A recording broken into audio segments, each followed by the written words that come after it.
Good evening now. It is now evening. I believe this is the final session of the day. So I want to thank all of you for your resilience and for your patience. And I also want to take this opportunity to thank all of the previous speakers of the set. This has been an amazing day for this summit. There's been so much, yes.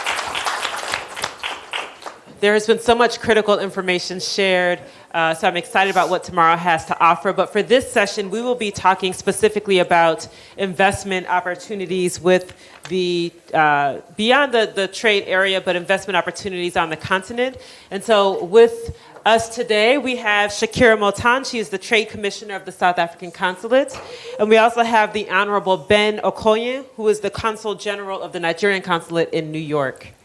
So we are very thankful and grateful to have you here with us. So I know we've gotten a lot of information over the course of the day, and so you're looking for specifics. What are the investment opportunities? We want people to walk out of here with a good sense of what they can be working toward, what the opportunities are, and how they can prepare and take advantage of those opportunities. So I want to give both of you an opportunity to introduce yourselves, and also just to give an overview of your work, and from your view, what the existing opportunities are. And we will start with you, Shakira. Okay. Thank you very much. My name is Shakira. I guess a lot of you know me by now. I have to say thank you again to Toyin. I was present last year in Arkansas, and it was such an amazing inaugural event. I was so impressed by it. I never imagined that she could have improved on that, and that is what she did this year. The content was just wow. I found it so informative, even for myself as a South African, learning the nitty-gritty about the Afrexim Bank and the Continental Free Trade Agreement in detail. It is such an exciting time for us as Africans to be involved in this union and coming together and competing on a global scale with the rest of the world. And so thank you again. I have to say I'm a little bit disappointed because I gave her a 60-page slide and I said, this is what I'm going to be presenting. And unfortunately, I'm not able to present, but I will speak, so I may be a bit all over the place. And I wanted to, at first, respond before I go into details to Colonel. We were debating with each other during lunch break, and the debate has continued. And, you know, I have a bee in my bonnet now, and I'm not supposed to do tit for tat, but I would like to. So I'll start. I'm very happy that he mentioned the notable investment announcements, particularly in South Africa. He mentioned Amazon Web Services that it's expanding on a large scale. They made this announcement. They'll be starting in 2020 with 3 centers for cloud storage. And they've had 14 years, actually, in the Western Cape. He mentioned Ford, that has increased their workforce or announced to increase their workforce by 25%, ramping up production in Pretoria.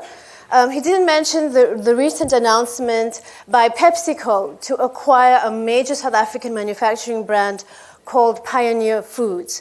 And something very interesting for us based in Chicago is that, and it was announced 2 years ago, this is more in the export of US services.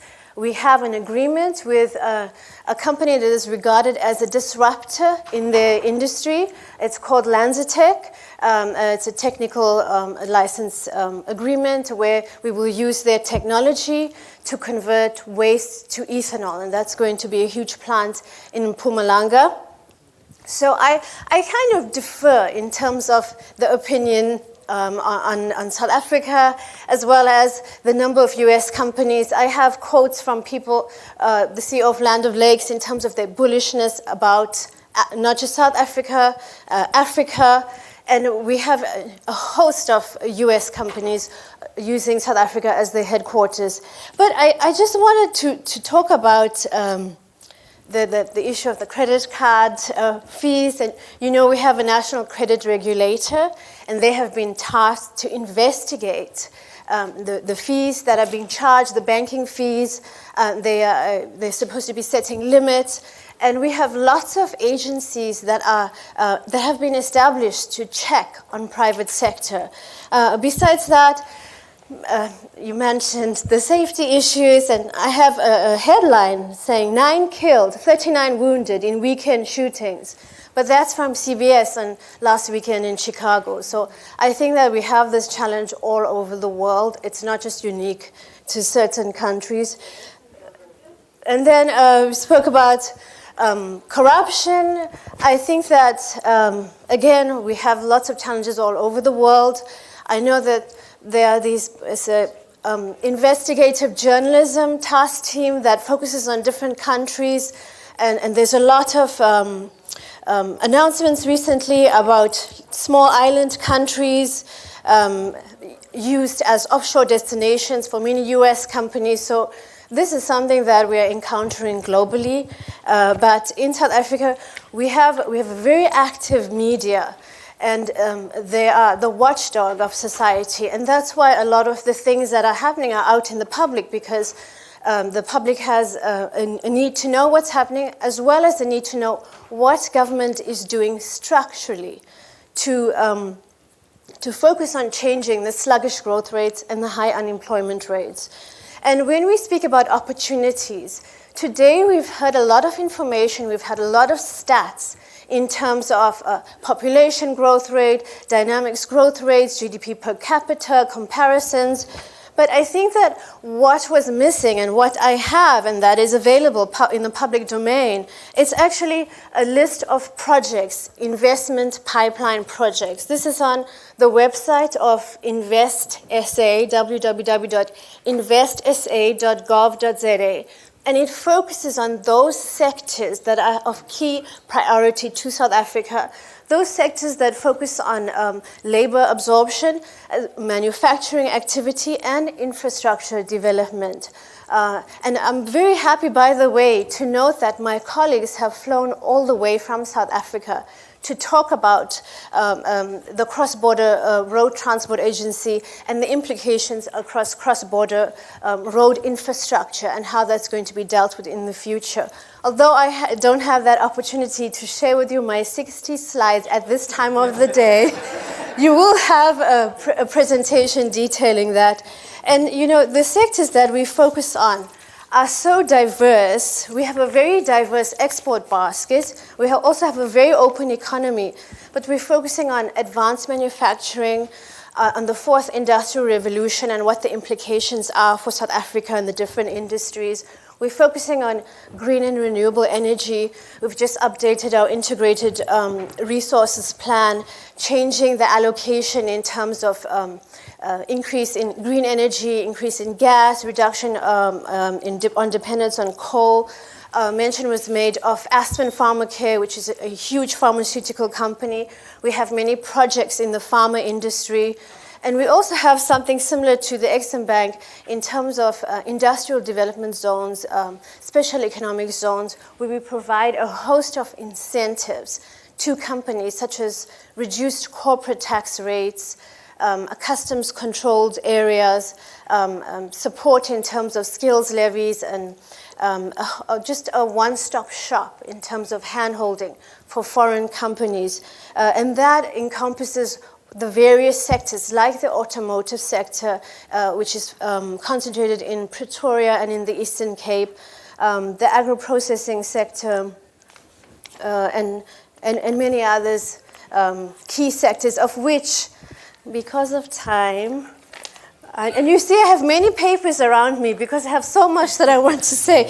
So because of time, I can refer you to the website, which highlights those different industries and the opportunities that lie therein. Over and above that, we've also got a map of our country, the provinces, and the strengths in each industry in terms of, in each province, in terms of those industries, and where our special economic zones are and what you can do. We always market South Africa as your partner when entering into the rest of Africa, because South African companies are known for their experience and expertise. And indeed, we have done exceptionally well in 2010 when we had the World Cup. We hosted the FIFA Soccer World Cup, We built all of the stadia in record time, and we also still use those stadia for many things such as rugby, cricket games, and a whole lot of other ancillary activities. Oh, one more thing. And then we also have Before you do the last thing, can you say the website? Because I would hate for people to miss the opportunity to view the 60 slides that were prepared. Well, you know, I thought that I was cutting it down, because over and above the 60 slides, here's a whole booklet of why you should choose South Africa and the value proposition of South Africa. There's a lot that we can say. So it's www.investsa.gov.za. And this is, I'm not even talking about the trade opportunities, because yes, as South Africa, we do have individual trade agreements. We have a Mercosur trade agreement. We have different African trade agreements, and that with Europe, and we are engaging directly with the UK. So there are lots of opportunities for American companies and American business to use South Africa. Do you know the Burj Al Arab in Dubai? It was actually constructed by South African engineers, and it used South African steel. So there are many, the Asian Games in 2006 in Qatar, and many other Middle East iconic projects use South African engineers and architectural companies. Could you give the web address one more time? Yes, it's www.investsa.gov.za.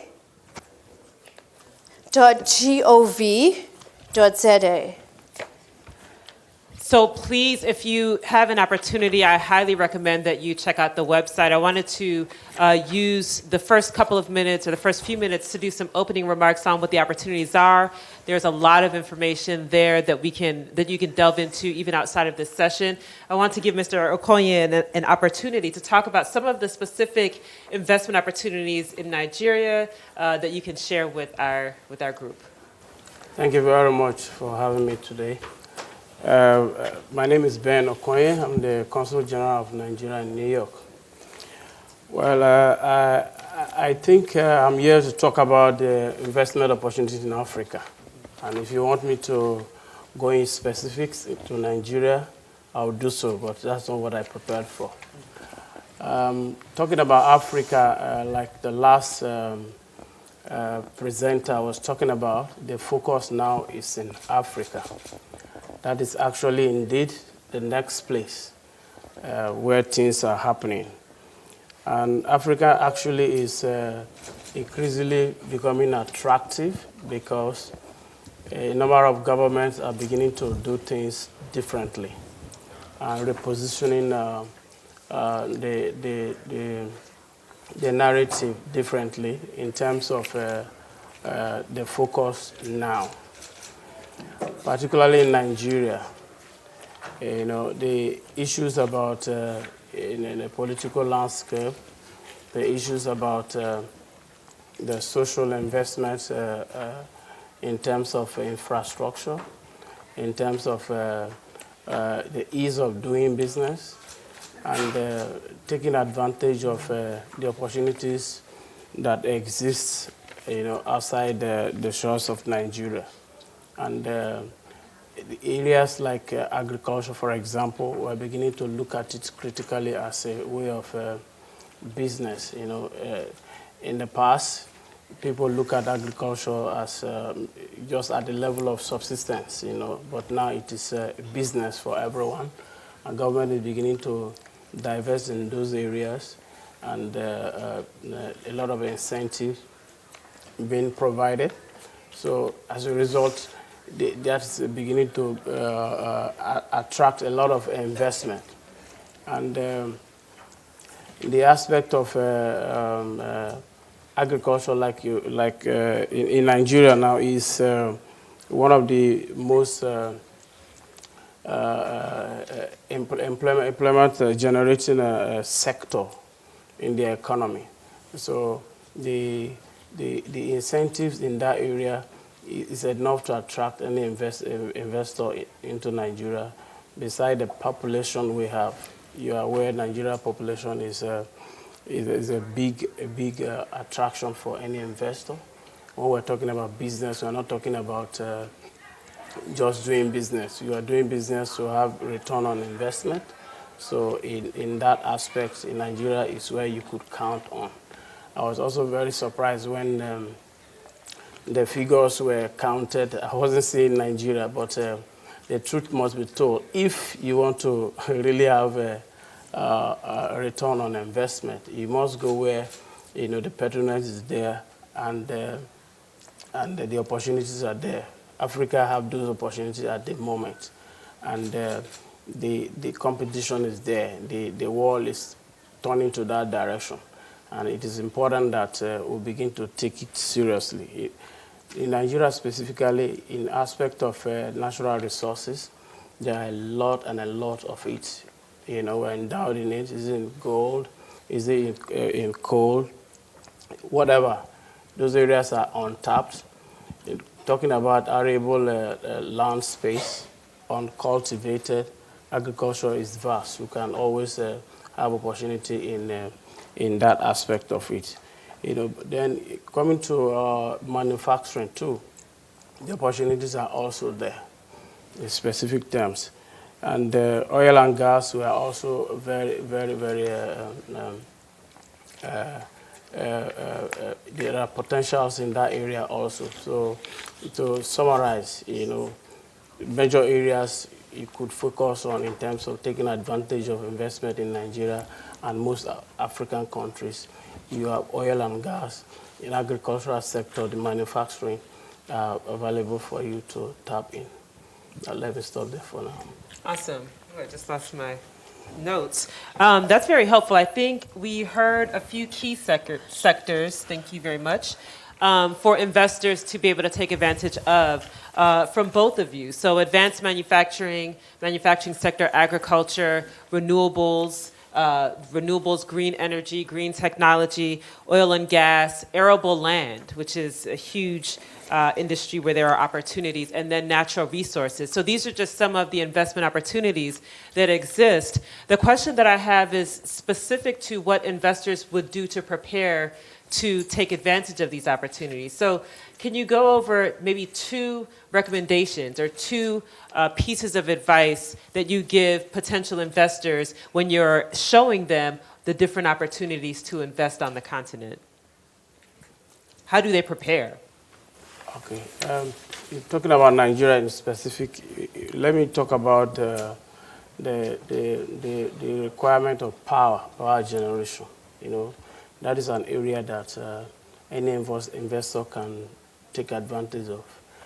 The capacity generation and transmission and distribution of electricity in Nigeria is under capacity. And in that sector, government has opened up the investment to the private sector.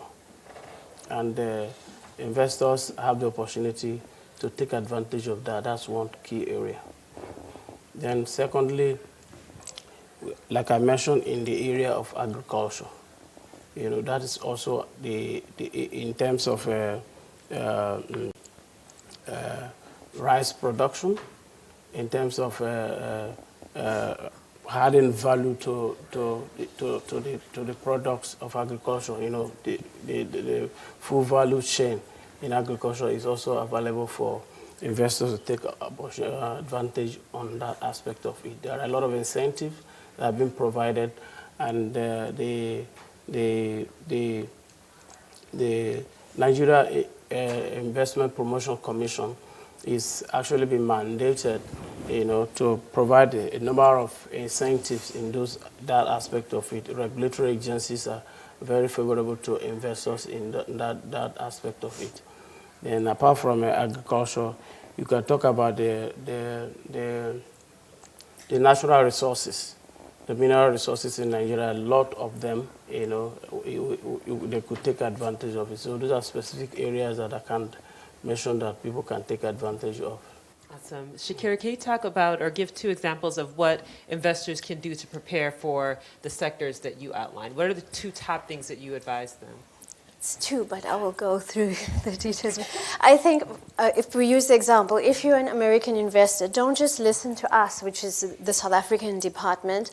There's a host of American expats living in South Africa who can attest to the ease of living in South Africa, the benefits, the infrastructure available, the schooling, and there are also many consultants who can assist with that. Over and above that, speaking to us at one of the departments is the one-stop shop, Invest SA, that has partnered with the different provinces in South Africa to hold the hand of the investor in terms of all of the regulatory aspects, in terms of setting up admin, utilities. And then over and above that, why would you look at South Africa and why would you look at those sectors? Because yes, we don't hide the weaknesses or the challenges that we are experiencing. What we do is we set forth initiatives in terms to improve. For example, in terms of how do we improve our ease of doing business, and then we can talk about what we're doing. So what government has done so far in terms of starting a business, previously we went up there in terms of how easy it is to register your business, and now you can register a company in a day using self-service terminals. There's an online search portal for company names. We have a Companies and Intellectual Properties Office. It has implemented mobility apps, so we're trying to be modern and in touch with technology. We have a platform for businesses to register the Workmen's Compensation Fund and the Unemployment Insurance Fund. So there's so many things, even in terms of registering a property. We're moving to an online property registration system, online checking system. And then we have a preferred trader program, joint inspections and joint adopting new customs legislation. We also have, in terms of taxes, we have our e-filing systems. We would like to improve the transparency of information and documentation. We're making progress towards reducing the time taken for our value-added tax audits. And I can go on and on in terms of what we are doing to address those challenges that we've identified in South Africa. So it's kind of two things, but yes. So, and over and above that, besides on a federal level, we have such a good relationship and coordination on a provincial, which is a state level. And we work closely together with our colleagues in the state to ensure that our foreign investors are well taken care of. And where we can't assist, we're always coordinating with them. So, but don't just hear it from us. You can hear it from fellow, for example, US expats enjoying their lifestyles in South Africa. It's always good to get that first-hand account from people who are on the ground. So I completely agree that that is excellent advice. Survey the people who are actually living and working there and taking advantage of the opportunities. I think for our last question for both of you, we will be back here next year. Maybe not in Chicago, but we'll see. But we'll be having a conversation about investment opportunities. What will that conversation look like? What will be accomplished between now and next year at this time that speaks to the investment landscape on the continent? So I'm very glad Colonel mentioned our investor summits that our new president has been holding. And that happened, but we also have a lot of global trade-related trade shows. And in fact, some of my colleagues here in Chicago have visiting South Africa regularly and have just returned from a visit. I think Robert can speak about that, where they take US businesses, Chicago businesses to South Africa to participate, for example, in Africa Health and many other industry-specific events. But in terms of investment and investment opportunities, we are going to have in November already, again, another investor summit, and that will be 5th to 7th November in South Africa, because we realize that the key to getting and attracting more investment into South Africa, which is so important to reduce our levels of unemployment, is to have constant engagement with our stakeholders to tell them about what's happening in South Africa, to be open, to be transparent, and to showcase the opportunities that are still available. We also, one of the sectors I didn't mention is the business process services. We have Investor Conference and Awards happening in November in Durban as well.